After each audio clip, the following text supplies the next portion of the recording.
तो चलिए हम लोग फिर से एक बार और आ चुके हैं उसी अंदाज में सेल का पार्ट 3 लेकर। और हम लोग, हमारा नाम अंकित सा है, आप लोग को पता ही होगा। तो हम लोग समय को बचाते हुए सेल का पार्ट 3 यानी सेल को ख़त्म करने आ चुके हैं। ठीक है, सेल का पार्ट 3।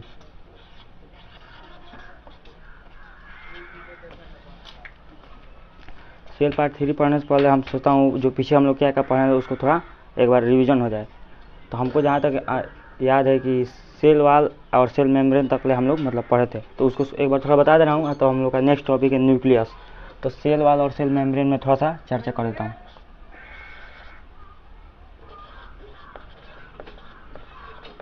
सेल मेम्ब्रेन और सेल वाल, इसको हम लोग प्लाज्मा मेम्ब्रेन भी बोलते हैं लोग।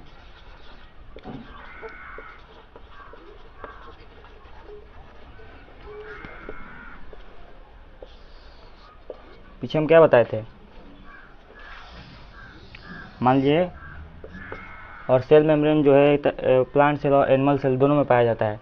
तो सेल मेम्ब्रेन, जैसे मान लीजिए कोई एक सेल हो गया, तो सेल का जो भी ऑर्गन है मतलब इसी झिल्ली में पाया जाता है। बस इतना ही, सेल मेम्ब्रेन में जो सेल का कोई भी अंग है इसी झिल्ली में पाया जाता है। और सेल वाल जो बस प्लांट सेल में पाया जाता है। सेल वाल, इसे हम लोग डबल वाल मेम्ब्रेन भी बोल सकते हैं। मान लीजिए हम लोग मार्केट वो बताए थे, वो हम लोग टमाटर खरीद लिए, आलू खरीद लिए, तो जो इसी के दूसरा परत होता है ना, उसी को हम लोग सेल वाल बोल देते हैं। बस इतना ही जानिए ना। और डाउट होगा तो पिछले वाले वीडियो में, प्रीवियस वीडियो में जाकर देख लीजिएगा। और ये सेलुलोज का बना होता है, सेलुलोज का। ठीक है, और इस हम लोग एक पॉइंट इस पर लिख देते हैं, इसको हम लोग लिविंग सेल बोल सकते हैं। आप क्यों बोल सकते हैं सब इसका मतलब लिख देते हैं।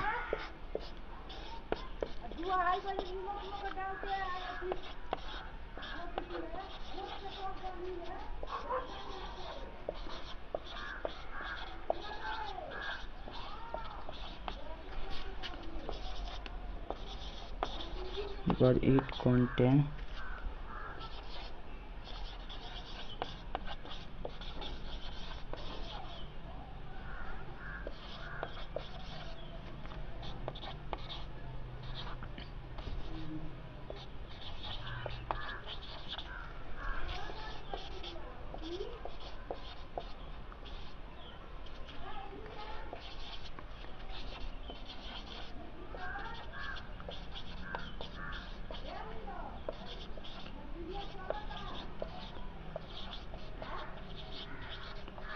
reproduction by the process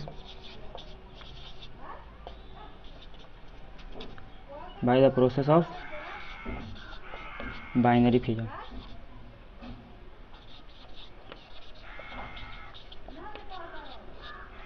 So it is called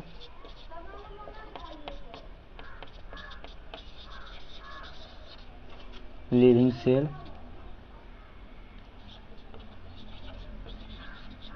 देखिए, हमारा कहने का तात्पर्य है it is a living cell. मान लीजिए आपसे कोई पूछ दिया कि प्लांट सेल यानी सेल वाल जो है प्लांट सेल है या लिविंग सेल है, ये भी तो कोई पूछ सकता है।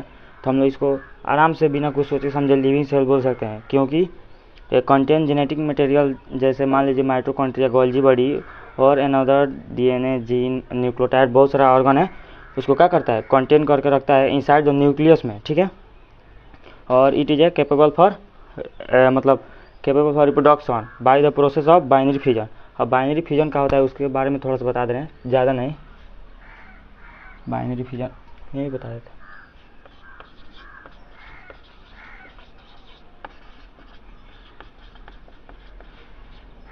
बाइनरी नहीं ना, बर्डिंग होगा, बर्डिंग, सॉरी गलत हो गया, गलत लिख दिए हैं यहाँ पर। बाइनरी नहीं होगा, बर्डिंग होगा। बर्डिंग हम बता देते हैं, कॉल्ड, मिस्टेक होता है, कोई दिक्कत नहीं है। बर्डिंग,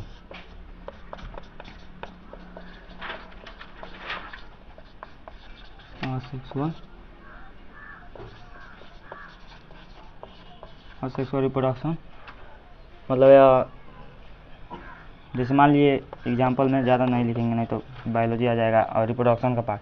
जैसे मान लिए एक हाइड्रा है, हाइड्रा को ले लेते हैं HYDRA है हाइड्रा।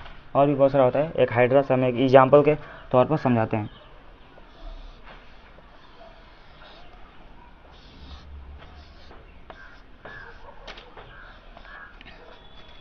ये हमारा होता है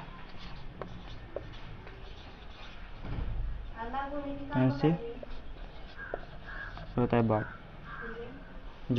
ये होता है जो मतलब ये मतलब सहायता करता है इसको, मतलब बचाता है। और बर्ड जो है वो ये हो गया। और इसके आगे आएगा तो थोड़ा सा बढ़ गया, ठीक है। और आगे आया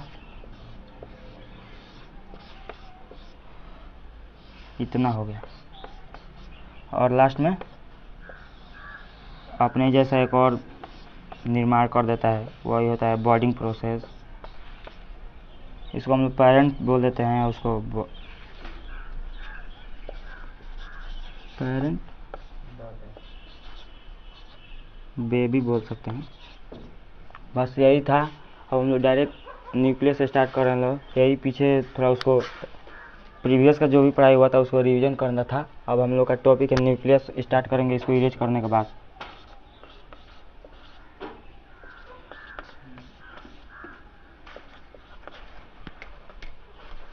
न्यूक्लियस से स्टार्ट करेंगे लोग। तो चलिए हम लोग अब न्यूक्लियस से स्टार्ट करने वाले हैं। इसको इरेज करने के लिए थोड़ा सा वीडियो रुका था, ठीक है। न्यूक्लियस का हिंदी होता है केंद्रक। इसका खोज रॉबर्ट ब्राउन ने किया था।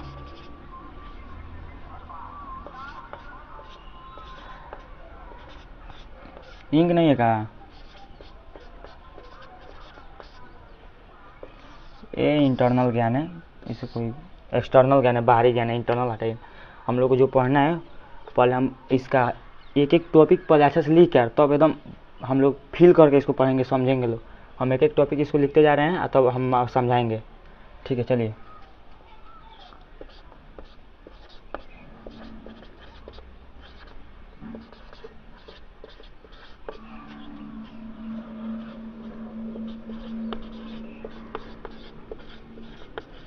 It's most important organelle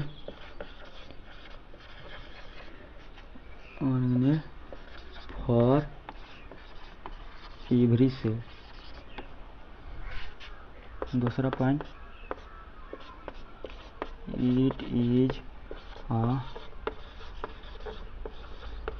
controlling centre of cell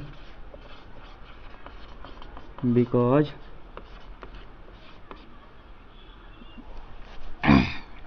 it contain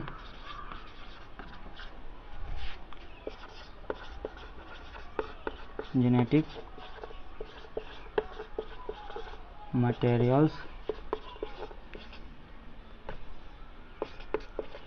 inside the nucleus। बस काफ़ी है, ज़्यादा नहीं।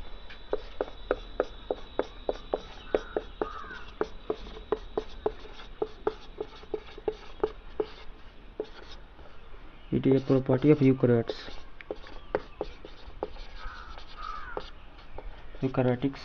बस apart from nucleus in mitochondria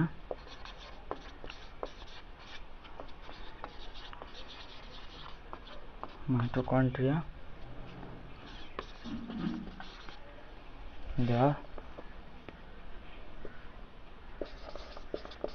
also contain genetic materials in, ये तो लिख दिया है nucleus mitochondria apart from nucleus, ठीक है। जेनेटिक और भी इसमें नोट्स में आपको अच्छा से मिलेगा। बस हमको मतलब जहाँ तक पता है उतना हम आपको बताने की कोशिश कर रहे हैं।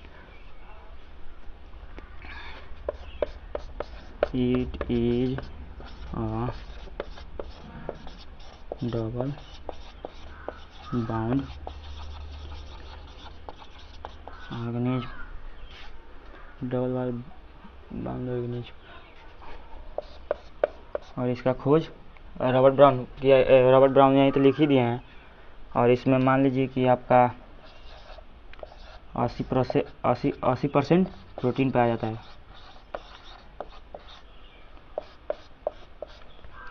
और इसको हम ब्रेन ऑफ सेल भी बोलते हैं, क्योंकि ये मतलब सब सेल को क्या करता है, नियंत्रण करता है। ठीक है, और भी इसको समझाने का हम आपको प्रयास कर रहे हैं। ठीक है, देखिए इट इज द, और इसमें एक और पॉइंट छूट रहा है, द। अभी बहुत सारा पॉइंट है, तो मतलब हम बस इतना ही बताना चाहते हैं कि आपको समझ में आ जाए। और इसका नोट्स हम लोग देंगे, उसमें एक एक पॉइंट आपको दे देंगे लोग, बस आप समझ लीजिए। ये तो आप पढ़ रहे हैं, इसमें से नोट्स नहीं बनाना है, बस ये पढ़ना है। नोट्स चाहिए तो आप टेलीग्राम व्हाट्सअप का आपको पता ही होगा, उसमें मिल जाएगा नोट्स। बस आपको समझाने के लिए छोटा छोटा पॉइंट लिख रहे हैं। ठीक है, the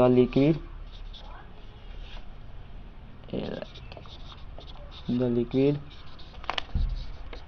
that is present inside the nucleus, it is called nucleoplasm. वहाँ पर जगह नहीं है तो यहाँ पर लिख दे रहे हैं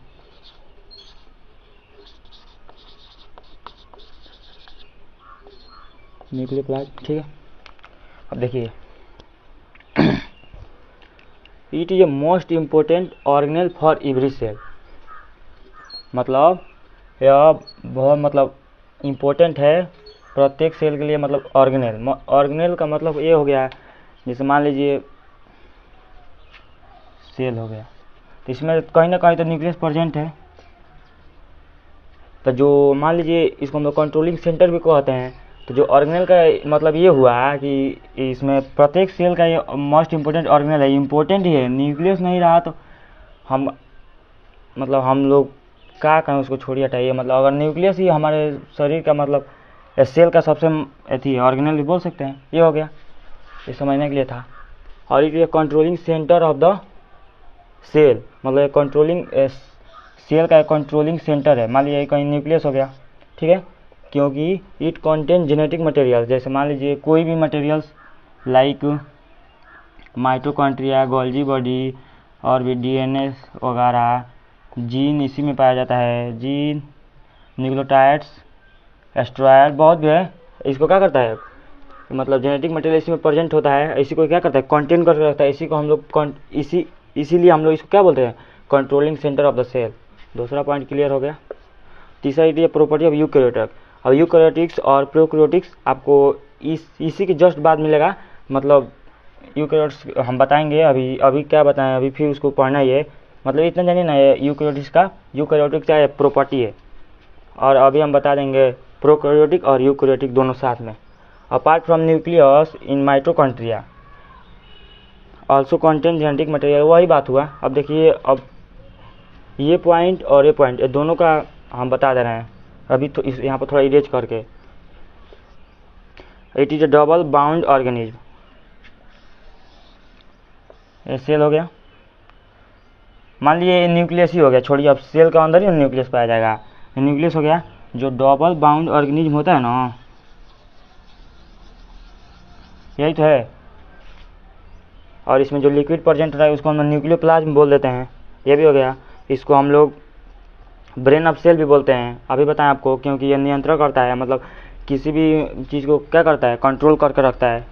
अब देखिए, अब है नियंत्रण का हम शब्द बोले, उस पर भी अब थोड़ा बता देते हैं। और इसमें 80% प्रोटीन पाया जाता है, इतना याद रखिए।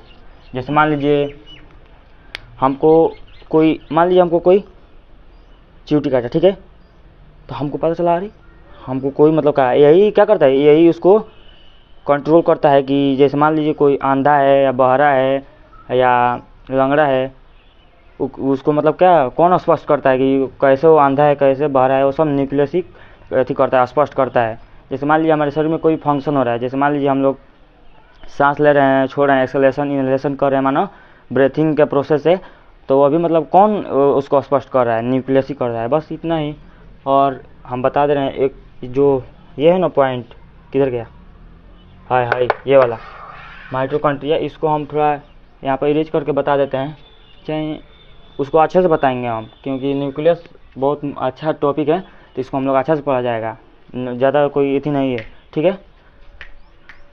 इसको अब चलिए, तो हम आप लोग को बताने वाले थे, जो ये पॉइंट था ना उसको एक बार और लिख के उसको उस जो पॉइंट का क्या पॉइंट का कहने का तात्पर्य था उसको हम बता देते हैं।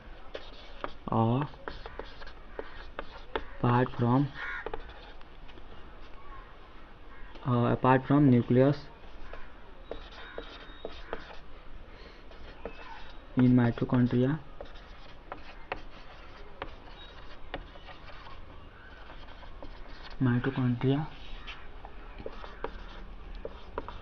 there is also genetic material also stored। बस यही, इसको हम देखिए कितना बताते हैं अच्छा से। देखिए, जैसे मान लीजिए हम यदि सेल का डायग्राम बनाना चाहें, तो मान लीजिए ये कोई सेल हो गया, ठीक है, उतना से तो डायग्राम, चलिए डायग्राम बना ही देते हैं सेल का छोटा मोटा। मान लीजिए क्या है, सेल हो गया, ठीक है।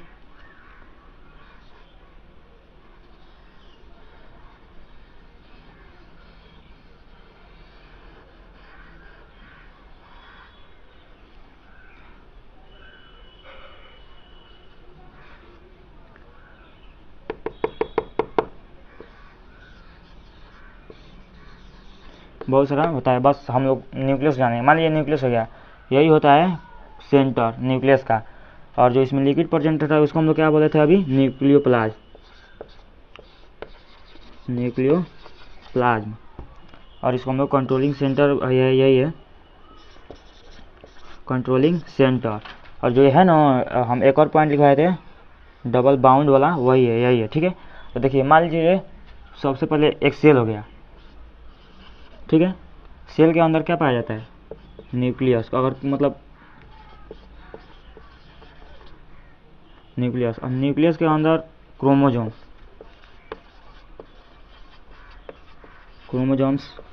के अंदर मान लीजिए क्रोमोमैटिन,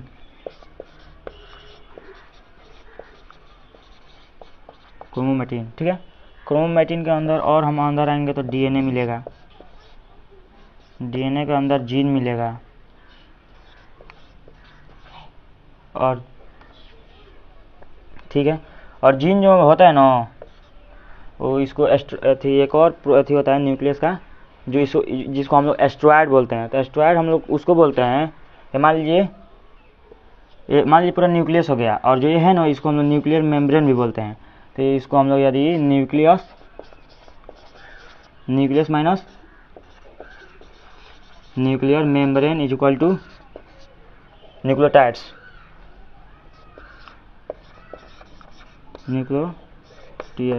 न्यूक्लियोटाइड्स। तो जो जीन है ना, वही मान लीजिए जीन जो है न्यूक्लियोटाइड से मिलकर बना होता है, बस इतना जानिए ना, न्यूक्लियोटाइड्स। एस्ट्रॉयड हम गलत बोल दिए थे। देखिए मान लीजिए इसका थोड़ा सा हम लोग बनाना चाहिए डायग्राम, तो मान लीजिए सेल हो गया, इसी में कहीं ना कहीं न्यूक्लियस होगा, न्यूक्लियस हो गया, न्यूक्लियस का थोड़ा सा बनाना चाहें यदि, उतना डायग्राम मेरा फिगर अच्छा नहीं है, ठीक है। अब इसके अंदर क्या पाया जाता है, क्रोमोजोम, ठीक है, अच्छा से बना देते हैं।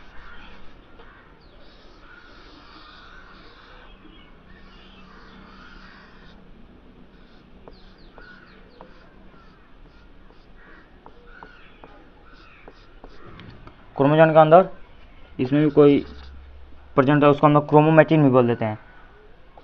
और क्रोमोमैटिन जो है ना, उसके अंदर मान लीजिए डीएनए पाया जाता है। डीएनए का स्ट्रक्चर हम यदि बनाना चाहें,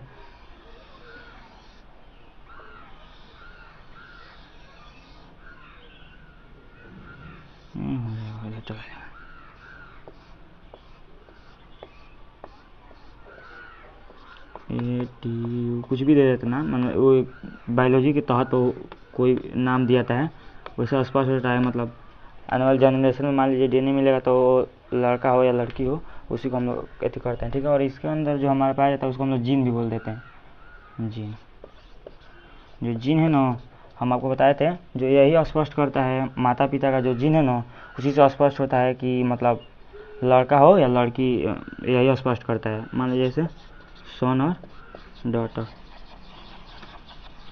ये ठीक है। और एक और मतलब टॉपिक हम आप लोग को बता दें, जैसे मान लीजिए न्यूक्लियस तो मतलब हर एक सेल में एक ही पाया जाता है, लेकिन एक पैरामीशियम ऐसा ऑर्गेनिज्म है इसमें 2 न्यूक्लियस पाया जाता है। ये एक्सेप्शन में है, इसको बहुत लोग को नहीं पता होता है, लेकिन हम बता दिए। और जो इसमें आप लोग को यदि कहीं डाउट होता हो, जैसे मान लीजिए AT ऐसा है, तो ये मतलब इसका विशेषताएं बताता है। जैसे मान लीजिए माता का पिता का जीन मिला, पिता सांवले हैं और माता ऐसी हैं, मान लीजिए कोई लड़का विकलांग भी हो जाता है या और भी, तो यही इसका विशेषता बताता है कि मतलब लड़का काला होगा या गोरा होगा, लंगड़ा होगा या कैसे होगा, वो जैसे उसको मतलब उसका विशेषता स्पष्ट करता है, उसी को हम लोग जीन पर आधारित करते हैं। और जो सन डॉटर का होता है ना, ये हम लोग रिप्रोडक्शन में मिलेगा, सेक्स डिटरमाइन एक टॉपिक है, उसमें ये मतलब होता है कि लड़का हो या लड़की होगा, वो बस उसको गुण स्पष्ट करता है। यानी जो भी मतलब अथी होगा, बच्चा होगा, वो काला होगा, गोरा होगा, सांवला होगा, वही स्पष्ट करता है। ये थोड़ा रंग लग रहा था, इसीलिए सोचा एक बार इसको स्पष्ट कर दें। तो बस न्यूक्लियस, न्यूक्लियोप्लाज्म और साइटोप्लाज्म, जो इसको कलेक्टिवली करते हैं ना, इसको हम लोग क्या बोलते हैं, प्रोटोप्लाज्म, प्लाज्म, ठीक है। और इसके बाद हमारा नेक्स्ट जो टॉपिक है वो है साइटोप्लाज्म पढ़ेंगे लोग। तो अब अभी बहुत सारे टॉपिक है, माइटोकॉन्ड्रिया भी बताएंगे आपको, SER, smooth endoplasmic reticulum, rough endoplasmic reticulum, और भी बहुत सारे टॉपिक है। तो ये हो गया न्यूक्लियस। हम न्यूक्लियस के बाद हम लोग पढ़ेंगे साइटोप्लाज्म, और भी आगे टॉपिक हम आपको बता देते हैं। चलिए इसको अभी इरेज करने वाले हैं हम। अब हम लोग न्यूक्लियस पढ़ ले लो, तो साइटोप्लाज्म पढ़ेंगे। और हम लोग, आप लोगों को डाउट भी होता होगा कि कैसे कैसे बता रहे हैं, तो हम बहुत अच्छे से एक सेल का डायग्राम भी बनाएंगे, उसमें हर एक पार्ट बता देंगे, कौन कहाँ रहता है, कौन कहाँ। ये बस साइटोप्लाज्म के जस्ट बाद वही हम आपको लोग को बता देते हैं। तो सबसे पहले हम लोग साइटोप्लाज्म थोड़ा पढ़ ले लो।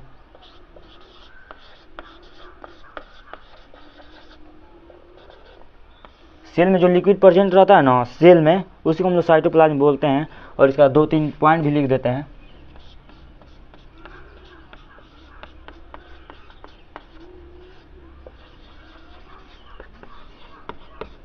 jelly like substance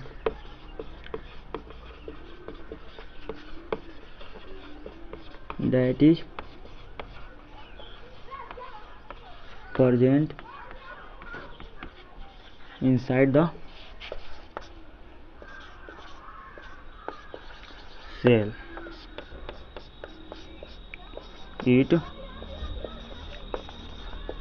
It contains many organisms like nucleus, mitochondria,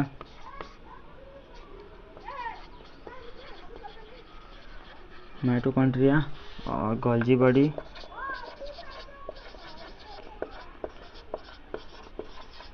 etc.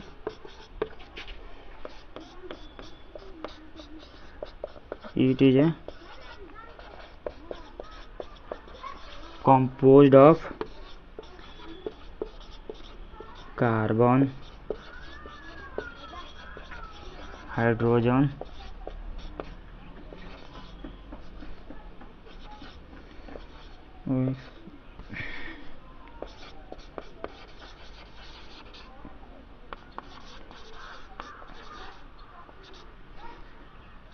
वाट। देखिए जैसे मान लीजिए सेल में जो लिक्विड प्रेजेंट रहता है, कुछ ना कुछ तो लिक्विड उसमें प्रेजेंट ही होगा। जो सेल में जो लिक्विड प्रेजेंट होता है उसी को हम लोग साइटोप्लाज्म बोल देते हैं। और it is jelly like substance that is present inside the cell. वही जो लिक्विड प्रेजेंट होता है वो जेली लाइक सब्सटेंस इसको थोड़ा याद रखिएगा, ये अच्छा टॉपिक है। जेली लाइक सब्सटेंस, उसी को हम लोग क्या बोलते हैं, साइटोप्लाज्म बोलते हैं, बस इतना ही। इट कंटेन मेनी ऑर्गेनिज्म, मतलब ये बहुत सारा ऑर्गेनिज्म को क्या करता है, कंटेन करके रखता है। जैसे लाइक न्यूक्लियस हो गया, माइटोकॉन्ड्रिया हो गया, गोल्जी बॉडी हो गया। माइटोकॉन्ड्रिया तो हम लोग को अभी पढ़ना ही है, एक टॉपिक ये भी एक टॉपिक है, इसको भी हम पढ़ा देते हैं। तो गोल्जी बॉडी के लिए थोड़ा हम बस यहीं पर बता देते हैं गोल्जी बॉडी क्या होता है, थोड़ा ये बता दे पहले। It is A compose of, जैसे मान लीजिए कार्बन, हाइड्रोजन, ऑक्सीजन और वाटर से मिलकर क्या होता है, बना होता है। कंपोज मतलब उससे मिलकर बना होता है। अब गोल्जी बॉडी एक छोटा सा टॉपिक है, इसको भी थोड़ा अच्छा समझा देते हैं।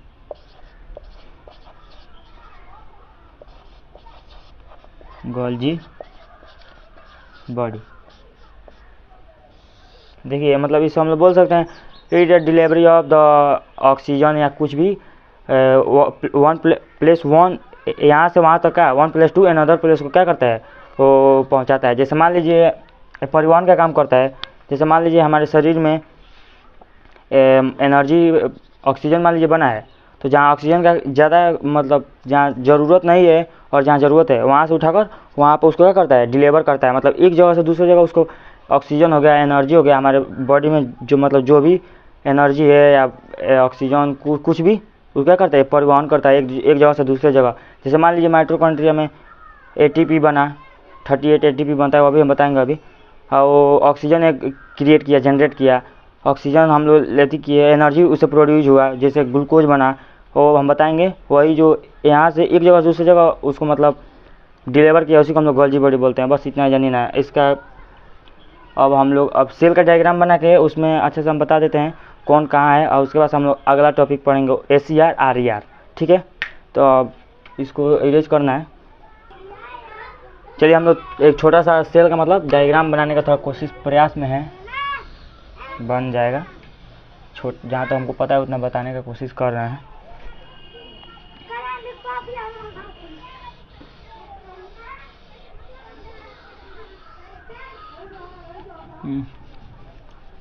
हमारा उतना ड्राइंग अच्छा नहीं है, फिर भी बताने के प्रयास में है, ठीक है।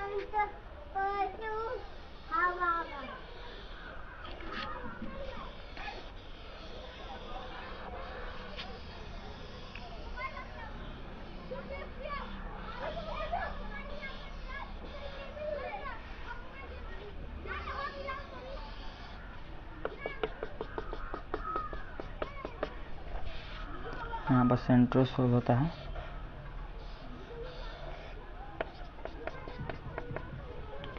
और ये हो गया हमारा माइटोकॉन्ड्रिया।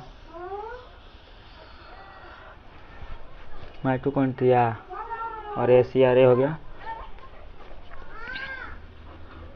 यहाँ पर कोई लिक्विड है, उसी का सेंटर देखिए, इसको हम लोग बोल देते हैं न्यूक्लियस। और जो ये है ना, इसको हम लोग क्या बोलते हैं, न्यूक्लियर मेम्ब्रेन। Nuclear membrane. और एक और होता है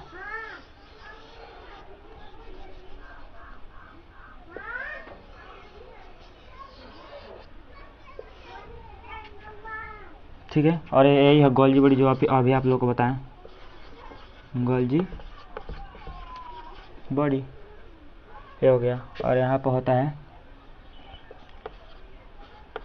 RER, रॉफ इंक है अनुराग,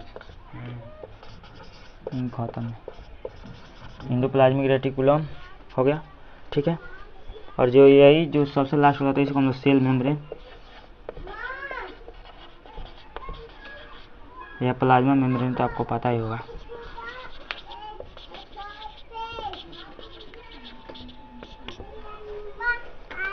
इस पर मतलब जो RER यही ना, इस पर एक राइबोसोम होता है, अभी हम आप लोगों को बताएंगे।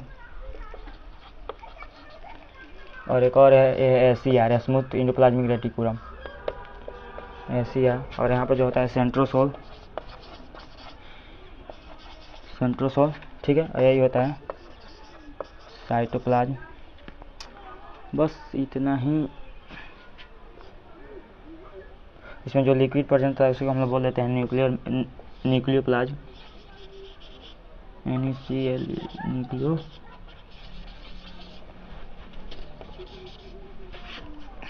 और यहाँ पे एक और कुछ प्रेजेंट होता है, उसको हम लोग बोलते हैं साइटोसोल।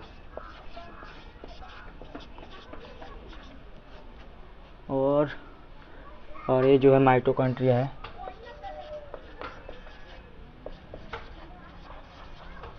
माइटोकॉन्ड्रिया, बस इतना ही। ये थोड़ा ओवर भी थोड़ा सा हम लोग देखें लो, और अच्छा डायग्राम आपको PDF में मिल जाएगा। इतना ही हम बस आप लोग को बता दिए। इसमें हम लोग अब नेक्स्ट टॉपिक, पहले हम लोग जो यूकैरियोटिक और प्रोकैरियोटिक आप लोग को बताने वाले थे वो बता के हम लोग डायरेक्ट स्टार्ट करेंगे ACR और RER, ठीक है। और उसके बाद माइटोकॉन्ड्रिया आगे पढ़ा जाएगा। पहले वो जो आप लोग को अभी तक को जो डाउट होगा उसी को हम अब सॉल्व करने के लिए तैयार हैं।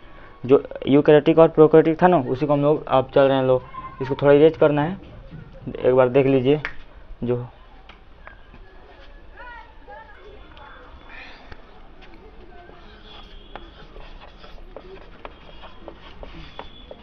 ऑर्गेनिज्म जो है 2 प्रकार का होता है,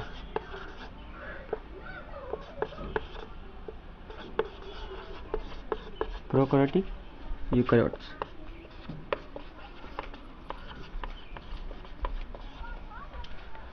डिफिनीशन लिखेंगे, बस इसका डिफिनीशन लिखे तब समझा रहे हैं।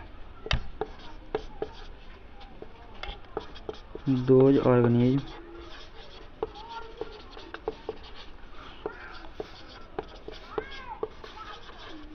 which have old or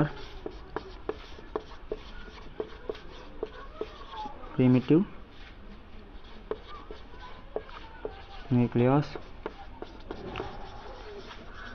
is called prokaryotes.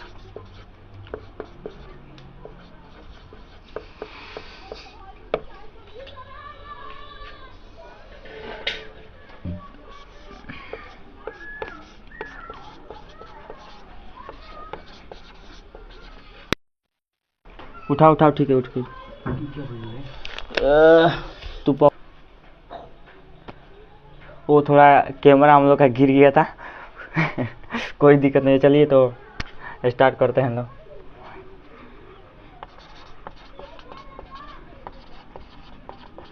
which have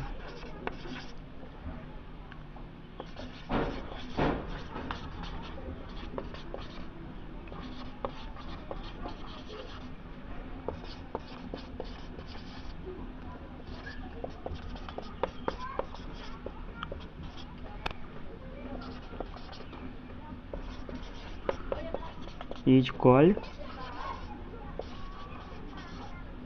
eukaryotes.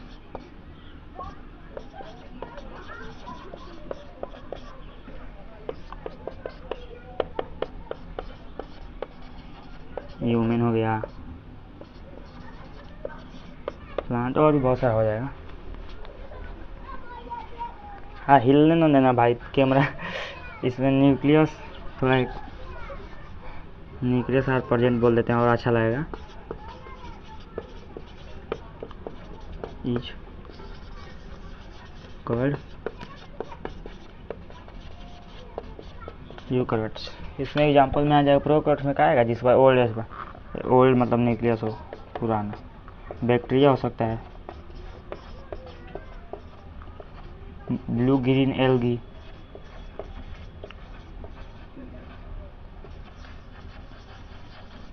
हाँ ठीक है। ये तो हम बस लिख दिए, अभी तक आपको कुछ समझ में नहीं आएगा, नहीं आया होगा, अब समझ में आएगा। देखिए, सबसे पहले हम लोग इसको बात करते हैं प्रोकैरियोट मतलब क्या होता है।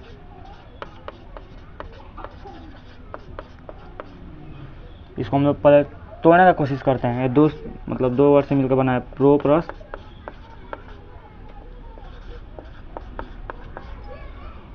प्रो मतलब क्या हो सकता है, ओल्ड लिख रहे हैं, ओल्ड या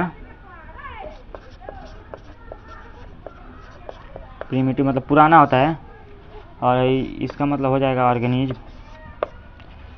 मतलब वैसा ऑर्गेनिज्म जिसके पास न्यूक्लियस ओल्ड यानी पुराना है। जैसे मान लीजिए पहले पहले हम लोग ऐसे ही ऐसा हम लोग का शरीर नहीं था पहले। अब छोड़िए वो तो लाइफ साइकिल चलेगा वो, मतलब इतना आप लोगों को पता ही होगा कि हम लोग पहले ऐसे ही नहीं थे एकदम टाइट।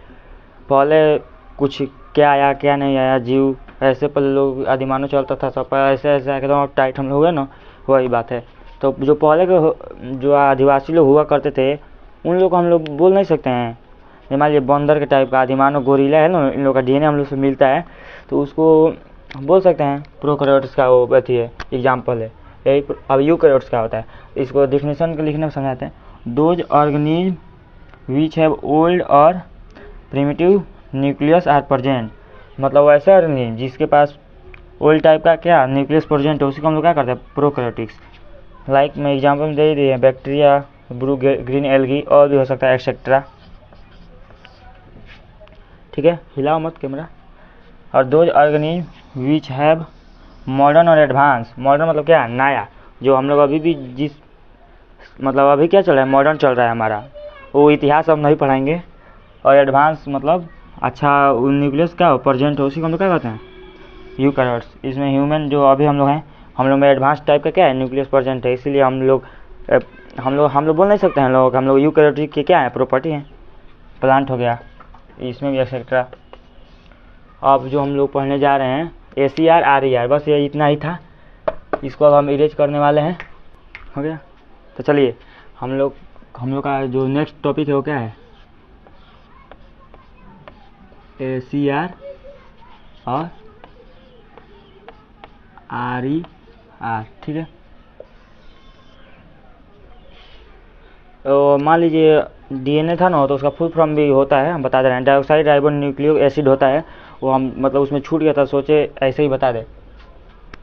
इसका हम आप लोग को डायग्राम बनाए थे ना, मान लीजिए डायग्राम बना देते हैं।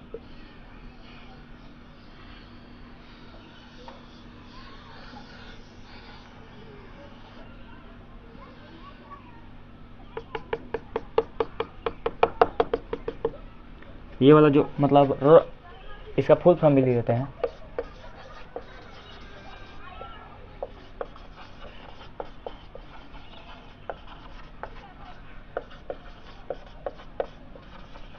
Endoplasmic rough endoplasmic reticulum. Rough मतलब क्या हम लोग बोल सकते हैं,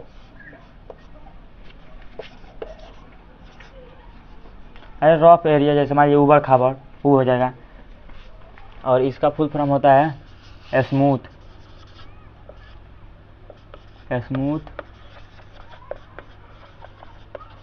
endoplasmic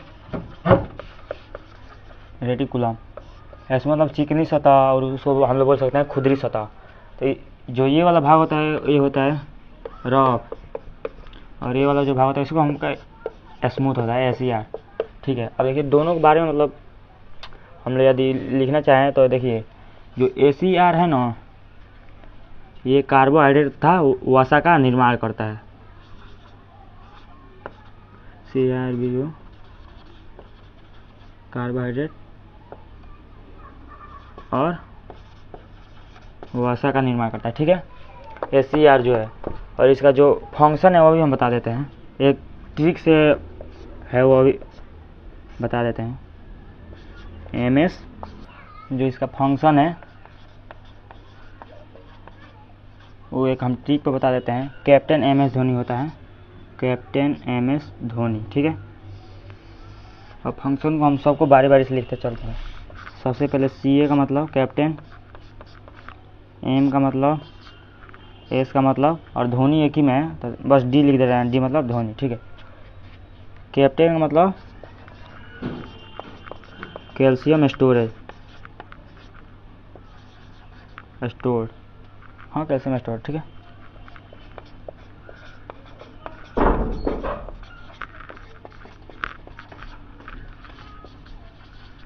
membrane of synthesis,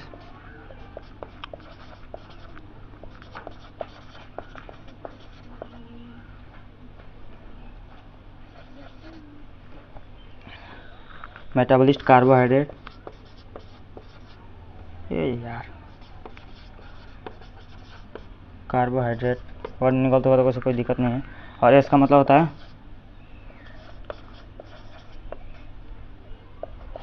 synthesis of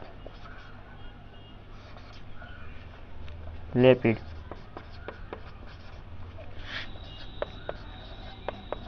asteroid,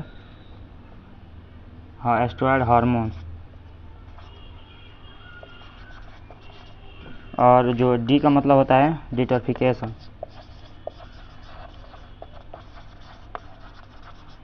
बस देखिए, सी ए का मतलब हुआ कैल्शियम स्टोरेज, मतलब जो ए सी आर है वो क्या है, कैल्शियम स्टोरेज करता है, पहला पॉइंट। और दूसरा um, membrane of synthesis. Metabolist carbohydrate, ये तो आप बताइए कि कार्बोहाइड्रेट तथा वसा का निर्माण करता है। ये खान सर के नोट्स में लिखा था तो हम पढ़े थे, वही बता दिए, ठीक है। और ये जो फंक्शन है ये हम लोग स्कूल में पढ़े थे तो वो भी आप लोगों को शेयर कर दिए। और इसका मतलब है सिंथेसिस ऑफ लिपिड और एस्ट्रॉयड हार्मोन, ठीक है। और जो ये डिटॉक्सिफिकेशन होता है ये भी एक फंक्शन है, तो आगे मिलेगा। बस इतना ही, ये याद करने वाला टॉपिक है। ACR तो अब लगभग अब ख़त्म ही हो गया। और RR ज़्यादा कुछ नहीं है। देखिए RR है जो प्रोटीन का निर्माण करता है,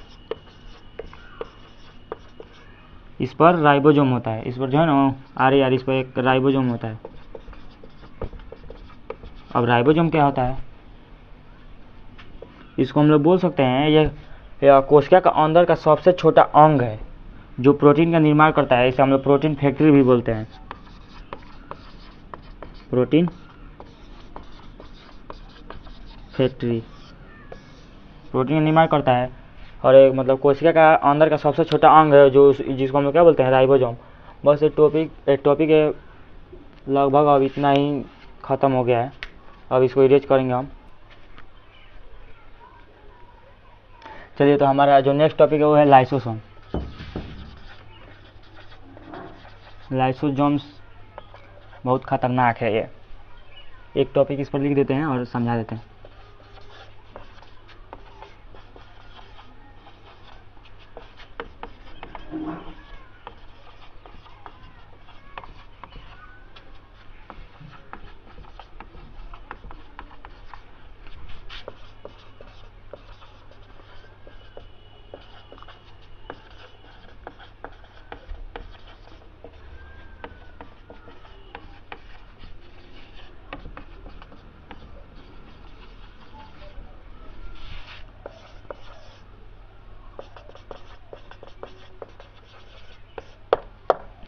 देखिए, they are called store house of digestive enzyme.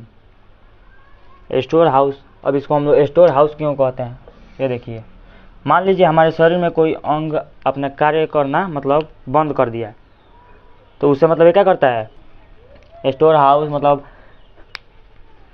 हमारे शरीर के अंदर कोशिका में, हमारे शरीर के अंदर कोशिका है, तो कोशिका में मान लीजिए कोई अंग यदि कार्य करना बंद कर दिया तो ये क्या करता है, उससे मतलब अलग हो जाता है, यानी उससे कट जाता है और उसको उस कोशिका को पूरी तरह से नष्ट कर देता है। तो इसलिए हम लोग इसको स्टोर हाउस बोल देते हैं। इसको हम लोग आत्महत्या की थैली भी बोलते हैं। और एक और शब्द आता है एटम बम, एटम बम भी इसे हम लोग बोल देते हैं। और ये मतलब लाइसोसोम मतलब ऐसा ऑर्गन है जो आरबीसी में यानी रेड ब्लड सेल में नहीं पाया जाता है। और जो आरबीसी है ना, ये डेड मतलब ये डेड होता है आरबीसी, तो ये तो आपको सब लोग को पता ही होगा। आरबीसी डेड होता है कहाँ पाया जाता है, स्प्लीन में, यानी प्लीहा तीली हम उसको बोल देते हैं। अब ब्लड भी थोड़ा पढ़ लिया जाए, प्लीहा और तीली, ये इसी को हम लोग स्प्लीन बोल देते हैं। मतलब आरबीसी जो है ना, ये आरबीसी में लाइसोसोम नहीं पाया जाता है, पहला पॉइंट, लाइसोसोम नहीं पाया जाता है, ठीक है। और जो आरबीसी जब मरता है तो कहाँ जाता है, स्प्लीन में जाता है, ये तो सबको पता है।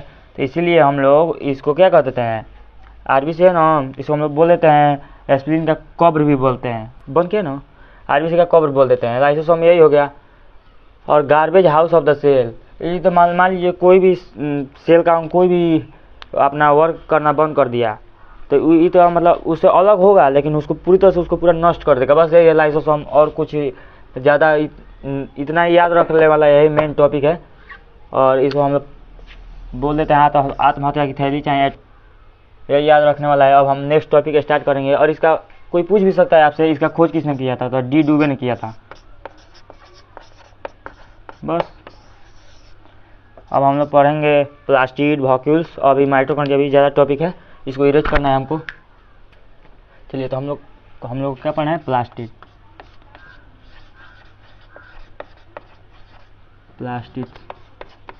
इसका हिंदी होता है लॉवक। थोड़ा हिंदी भी जानना जरूरी है, ज़्यादा अंग्रेज हम लोग को नहीं बनना है। इसका एक पॉइंट लिख देते हैं।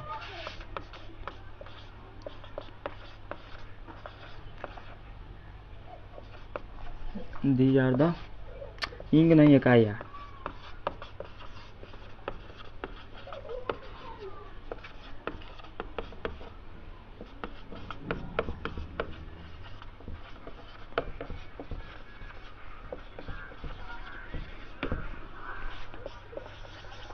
बस ये मतलब एक ऑर्गेनिज्म है जो ओनली प्लांट सेल में पाया जाता है। और इसको प्लांट सेल का जो यदि सबसे बड़ा कोई यदि अंग है प्लांट सेल का, तो उस हम लोग यही है, प्लास्टिड ही है। ठीक है। और प्लास्टिड जो है वो 3 भाग में, मतलब 3 प्रकार का है, वो अभी बता देते हैं।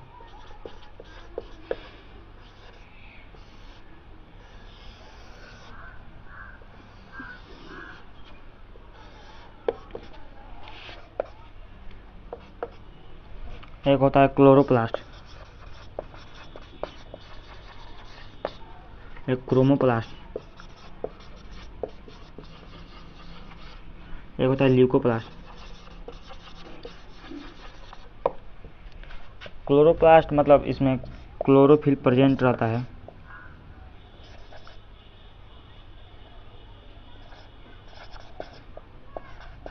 क्लोरोफिल प्रेजेंट रहता है और क्या है, ग्रीन कलर प्रोवाइड कराता है। ग्रीन कलर प्रोवाइड कराता है। ठीक है। और इसका मतलब डिफिनीशन मिल जाएगा नोट्स में, बस हम लोग समझने के लिए इतना ही बोले हैं। और जो क्रोमोप्लास्ट होता है कलर प्रोवाइड कराता है, जैसे मान लीजिए रेड, ग्रीन, ब्लू, ब्लैक, और सब जो भी कलर होता है ना प्लांट सेल में, उसको जैसे मान लीजिए पत्ती देखिएगा, कभी पत्ती लाल भी होती है और सूखती है तो ब्राउन कलर, और एकदम मतलब जब नया रहेगी तो क्या, जब वो न्यू पत्ती का एक फॉर्म होगा उस वो हो जाएगा ग्रीन होता है। तो ये मान लीजिए कलर प्रोवाइड कराता है, कलर प्रोवाइड। और जो ये है बस फूड स्टोर करता है, बस ना जानिए ना। जैसे ठीक है, जो ये फूड स्टोर होता है। और ये जो होता है ना ल्यूकोप्लास्ट, थोड़ा टाइम कम है इसलिए हम लोग पूरा नहीं लिख रहे हैं, बस समझने के लिए लिख रहे हैं। इतना राइटिंग स्पेलिंग मिस्टेक हो, एरर हो, उसे कोई आप लोग एथी में मत पड़िएगा डाउट में, और नोट्स में अच्छा से मिल जाएगा। बस हम बोल दे रहे हैं ना, ये हो जाएगा क्लोरोप्लास्ट, क्रोमोप्लास्ट और ल्यूकोप्लास्ट। ये होता है कलरलेस। और एक थोड़ा अच्छा मतलब इम्पोर्टेंट ही एक टॉपिक है, इसी में का जो क्लोरोफिल कैसे प्रेजेंट होता है, कैसे क्या करता है, इसका हम लोग थोड़ा सा जानने का कोशिश करेंगे लोग। मान लीजिए कोई किसी भी पेड़ का क्या है, लीव्स है यानी पत्ती है।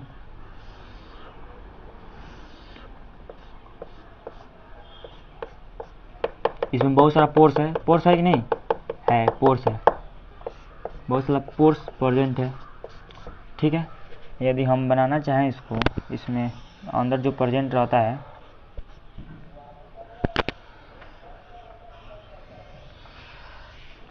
ये वाला होता है, इसे होता है गार्ड सेल, और ये होता है स्टोमाटा। स्टोमाटा होता है।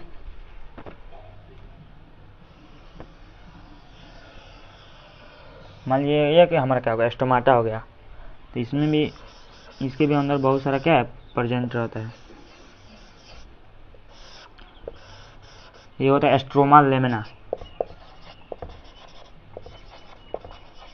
स्ट्रोमा लेमिना, यदि मान लीजिए ये जो है ना, ये स्टोमाटा है,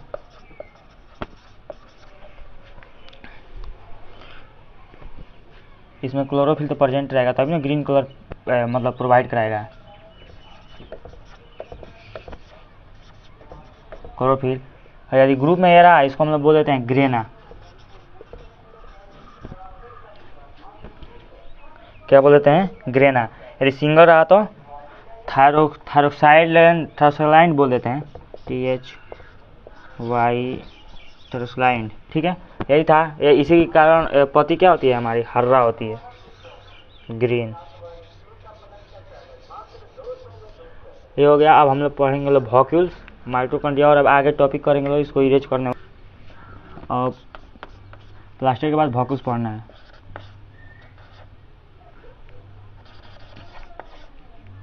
इसका हम मतलब हिंदी का राजधानी। चलो ठीक है, इसका थोड़ा सा एक हम डिफिनेशन यदि लिखना चाहें,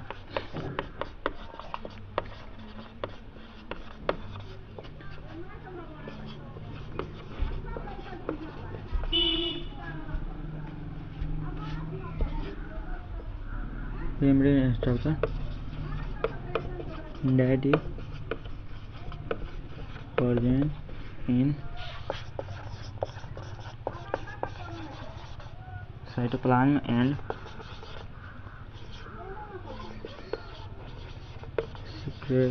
secretory और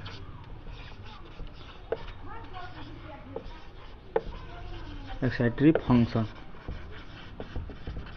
बस वॉक्यूल जो होता है ना, जैसे मान लीजिए एक प्लांट सेल हो गया और एक एनिमल सेल हो गया, ठीक है। तो वॉक्यूल से मतलब क्या है, मान लीजिए जल होता है, जल को क्या करता है, स्टोर करता है वॉक्यूल, बस इतना जानिए। और इसका कोई स्ट्रक्चर नहीं होता है, एम्प्टी स्ट्रक्चर होता है, that is present in cytoplasm और सिक्रेटरी और एक्सेटरी का फंक्शन करता है, बस इतना जानिए। जैसे मान लीजिए प्लांट सेल है, मान लीजिए इधर का न्यूक्लियस प्रेजेंट है, तो न्यूक्लियस को हम धक्का देके और ये अपना पूरा कम से कम 90% का, ठीक है। और मान लीजिए यहाँ पर जो इसमें प्लांट, अब एनिमल सेल की बात करें तो इसमें मान लीजिए न्यूक्लियस हो गया ना, तो न्यूक्लियस इसको मतलब आने नहीं देता है, यहाँ पर होता है, कुछ होता है इससे ज़्यादा भाग। और अभी हम लोग बोल सकते हैं प्लांट सेल में जो वॉक्यूल्स है वो मतलब ज़्यादा पाया जाता है, और इसमें मतलब थोड़ा ना के बराबर मान लीजिए एकदम कम पाया जाता है। इसमें पूरा 90% पूरा एकदम प्रेजेंट रहता है वॉक्यूल्स प्लांट सेल में। मतलब क्या करता है, जल को स्टोर करता है। बस हम लोग का नेक्स्ट टॉपिक अब देखते हैं, क्योंकि टाइम भी बहुत ज़्यादा हो चुका है। चलिए, तो हमारा नेक्स्ट और लास्ट टॉपिक माइटोकॉन्ड्रिया है। और भी हम लोग यदि कोई टॉपिक छोड़े हो तो आप लोग कमेंट कीजिएगा, उसको हम लोग शॉर्ट वीडियो बना के उसको छोड़ दिया जाएगा, क्योंकि ये पार्ट 3 है। अभी लग रहा है इसको भी अगर यदि पूरा एक्सप्लेन कर पढ़ाया जाए तो बहुत ज़्यादा हो जाएगा। और अभी लगभग 55-56 मिनट के आसपास हो ही गया होगा। लास्ट ही टॉपिक इसको हम मान के अब ले चलते हैं।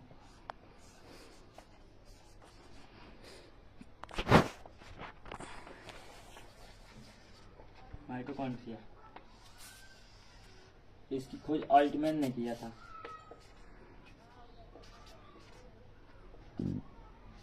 ऑल्टमैन। देखिए, माइटोकॉन्ड्रिया को हम लोग पावर हाउस ऑफ सेल बोलते हैं।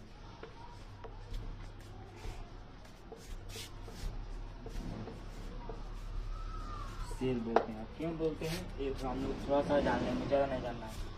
देखिए, तो मान लीजिए कहीं ना कहीं यदि हम लोग लिविंग ऑर्गेनिज्म, मान लीजिए हम लोग इंसान ही है, तो हम लोग विदाउट ऑक्सीजन विदाउट एनर्जी के तो हम लोग नहीं रह सकते हैं। लोग सब ऑर्गेनिज्म को एनर्जी जरूरी है।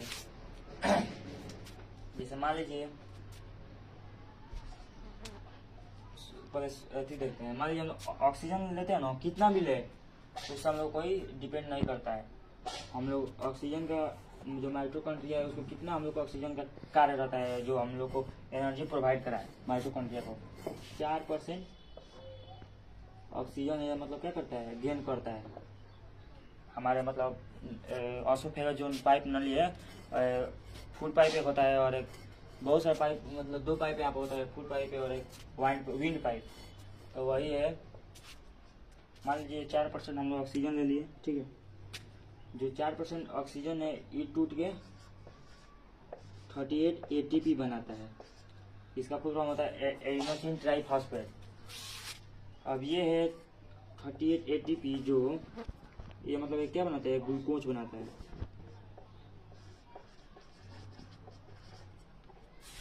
ग्लूकोज। एटीपी का मतलब हम लोग एनर्जी भी बोल सकते हैं, ठीक है। एक ग्लूकोज मिल के 0.03 के आसपास एक एनर्जी जनरेट करता है, बस यही, इसीलिए हम लोग इसको पावर हाउस ऑफ सेल करते हैं। और एक इसमें जो और ग्लूकोज की बात की है तो इसको भी थोड़ा चर्चा कर लेते हैं। जैसे मान लीजिए C6H12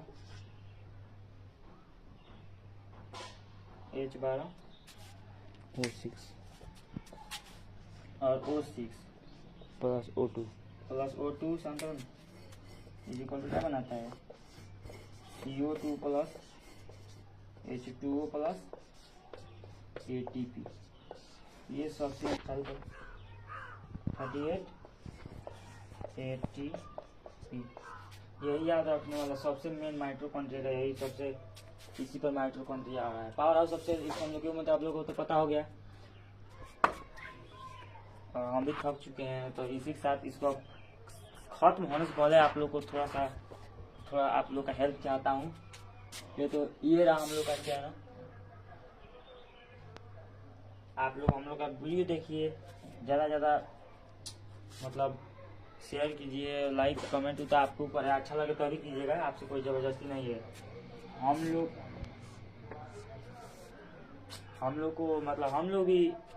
का कोई ही नहीं है कि हम लोग पैसे के लिए पढ़ाते हैं, चढ़ाई करने के लिए। हम लोग का एक ऐसे ही इंटरेस्ट के लिए, और हम लोग पढ़ाते हैं तो यही नहीं कि हम लोग बस आपके लिए पढ़ाते हैं, हम लोग का आपसे ज़्यादा हम लोग का रिवीजन होता है, हम लोग का एक्सपीरियंस होता है।